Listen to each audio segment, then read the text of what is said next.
Hey everyone, in this segment, I'm going to talk to you about how to deal with criticism of your voice. This is a particularly important issue if you are climbing the ladder of your career and you want to add public speaking to your skill set. So first of all, it is so important that we learn to differentiate between helpful and unhelpful public speaking. Women, stay tuned because I'm going to speak to you directly as we talk through it.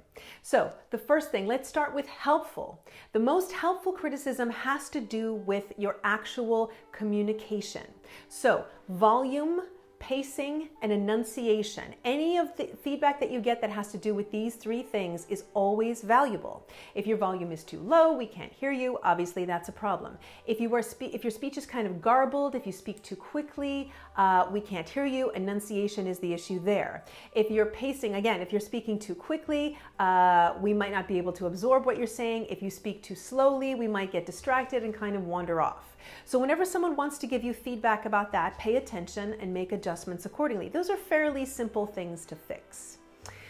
I want to talk about some unhelpful criticism. Now, let me be clear and say that when it comes to being a human in the world, there is a certain percentage of people who are just not going to like us. They're just not going to feel us. They're not going to enjoy who we are, how we present ourselves, and what we project. And there's nothing we can do about that. That's not our problem. We don't have to worry about that. However, it is common to take negative feedback personally. That's something we could all stand to work on. Again, really focus on looking for the diamonds in the rough.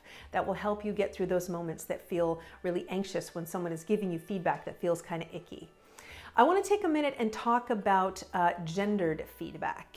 I work with a lot of women, particularly in corporate America, who are being told, on the one hand, they're being told their voices are too high and feminine. On the other hand, they're being told their voices are too low and masculine. Women, what I want to say to you is ignore all of that. Gendered feedback is not helpful. There is a lot of coded language going on in that feedback. Typically, when someone says to you, your voice is too high and feminine, what they're really saying is, I don't think that you have the gravitas necessary to do this job. I don't really think you can do it. If they say to you, your voice is too low and masculine, the coded message there is often, you're too blunt and direct and I don't like it. It doesn't feel nice to me. I don't feel like you're very nice. So these are all things we need to let go of completely. Instead of gender, focus on power. Work on coming into the full power of your voice. A person who is speaking with full breath support, with full resonance, who is confident and clear in their messaging is undeniably powerful. And from that place, you can do anything in your career. You can do anything in your life. So forget about gender, focus on power, work on the things that are constructive, that really do help you get ahead. Okay, try it out. Please feel free to talk to me in the comments.